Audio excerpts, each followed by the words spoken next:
It's a new week, and it's Kelly Donahue-Piro here from Agency Performance Partners. What we're going to do is actually talk a little bit about how we become sales professionals. So everywhere in many agencies, we have people who quote, but aren't real true sales professionals. And I want to take some time today to say the four biggest difference between a sales professional and an agent who happens to quote insurance. And there are two different items. In fact, in many agencies, sales can be somewhat of a dirty word, and that's something we want to work out and work against. And so the four tips that we're going to go over is they're always learning. Sales professionals are prepared. They don't focus on quoting, they focus on selling, and they believe in role playing. And I want to just say up front that the word sales is not a dirty word. Sales isn't about manipulation. It's not about beating people over the head. It's not about aggression. It's not about forcing people to do things that they don't want to do against their will. In fact, I think when you have a bad taste in your mouth about sales, it's because you had a bad sales experience. But similar to the way you might have had a bad meal at a restaurant, you don't stop eating out. You need to break up with the idea that all sales is horrible. And I hope that I can show you that today. So the first one is sales professionals are always learning. And I think that this is a huge gap we have in insurance where we stop learning. One of the questions I ask all new team members of an agency is there any training you could benefit from? No, I'm good.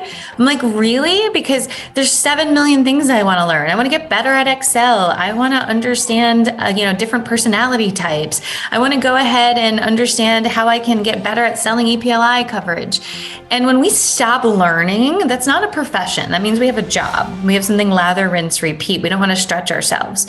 I mean, there is no shortage of sales books out there and sales training, but it's either we don't have time for that or we don't see the benefit. And that's because we're in the mindset of quote, quote, quote, sell what we can, not how do we introduce this so that we are the impressive agency to work with.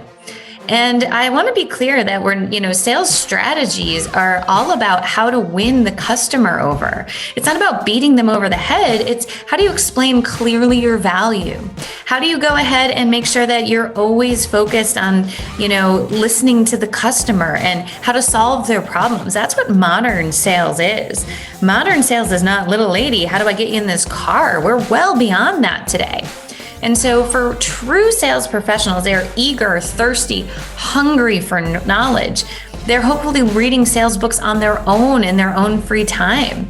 But if your team is not doing that, that's a strategy you might want to think through and think about, is how do we get everybody focused on becoming the best at what they do? And if we have stopped learning, we stop dying, we stop growing. And that's why I think every sales professional I know that I'm truly impressed by, that I'm like, this is an impressive person. I would love to have them on my team.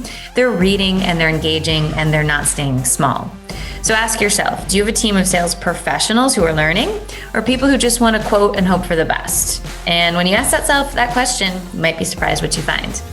Now, just a friendly reminder, we have a sales training course in our online school, and you can either subscribe for $245 a month. That's the best way to get the course. You get that in all of our other courses as well. So if your team needs a little help in this area, this is great because it's for inbound leads. And so it's a good step. Just start the process, and you might be surprised. People might like learning at the end.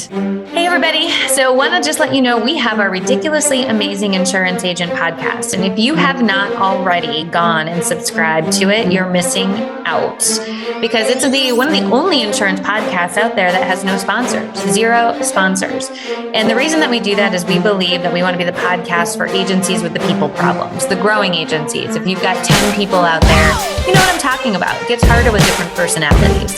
And so we want to bring to you the best vendors. We want to bring to you also the best agency stories out there facing and doing the hard things for the agencies that are growing. And so if you're interested in a new insurance podcast that isn't too crazy, let us know. We actually do these 3-minute videos as podcasts. You might be listening to it right now. So go ahead, subscribe to the Ridiculously Amazing Insurance Agent podcast. You can go to our website under the podcast section. It's on the top left-hand corner. There's a drop-down, click podcast and subscribe. Go to Apple or iTunes, and you can also subscribe there. We'd love to hear from you. Thanks so much.